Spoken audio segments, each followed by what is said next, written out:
Have you ever wanted to make your stories in French come alive, as if they're happening right now? Today, we're diving into the présent de narration, also known as the présent historique, a powerful tool in French storytelling.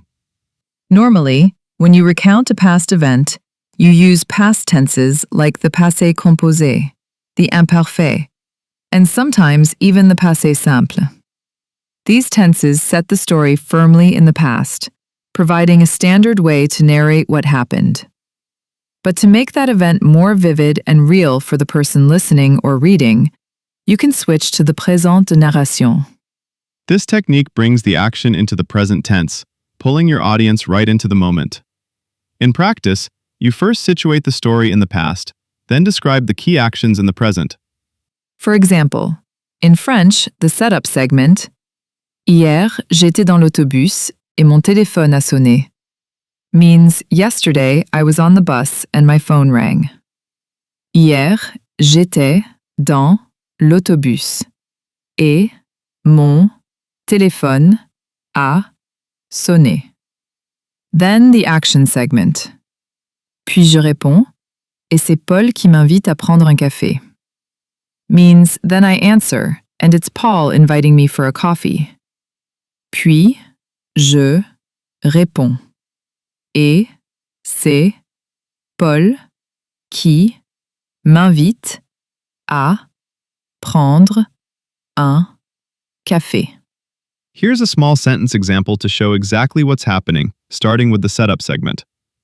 Avant-hier, je marchais dans la rue, means the day before yesterday I was walking in the street. Avant-hier, je marchais dans la rue. Then the action segment. Quand soudain un chien aboie et je sursaute. Means when suddenly a dog barks and I jump. Quand soudain un chien aboie et je sursaute. Now, let's add a historical example in French, starting with the setup segment. En 1789, la Révolution française éclate. Means in 1789, the French Revolution breaks out.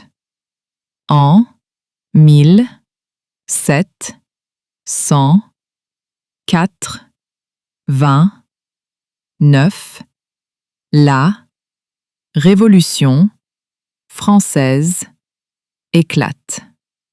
Then the action segment. Les Parisiens prennent la Bastille et le roi tremble. Means the Parisians take the Bastille and the king trembles.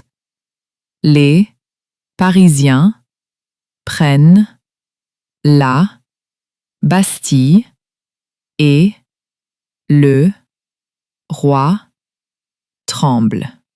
Compare the imparfait, which describes ongoing past states, versus the present, which makes actions feel immediate. For instance, using imparfait. Il pleuvait quand j'entrais dans la maison. Means it was raining when I entered the house.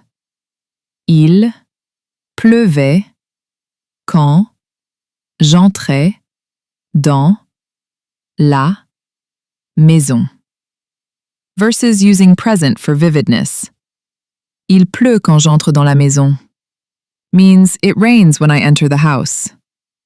Il pleut quand j'entre dans la maison. To contrast with the passé composé, which shows completed actions, here's a story in passé composé, segment by segment. First, hier j'ai vu un film. Means yesterday I saw a movie. Hier, j'ai vu un film. Then, j'ai mangé du popcorn. Means I ate popcorn. J'ai mangé du popcorn. Finally, et je suis rentré chez moi. Means and I went home. Et je suis rentré chez moi. Now, the same story using présent de narration, segment by segment. First, hier, je vais au cinéma. Means yesterday I go to the cinema. Hier, je vais au cinéma. Then, je mange du popcorn means I eat popcorn.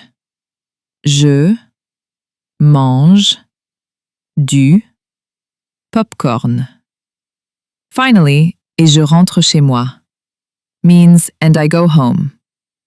Et je rentre chez moi. See how the passé composé feels like a list of finished events, while the present draws you into the action? Try using the présent de narration in your next story to captivate your friends or readers. À bientôt!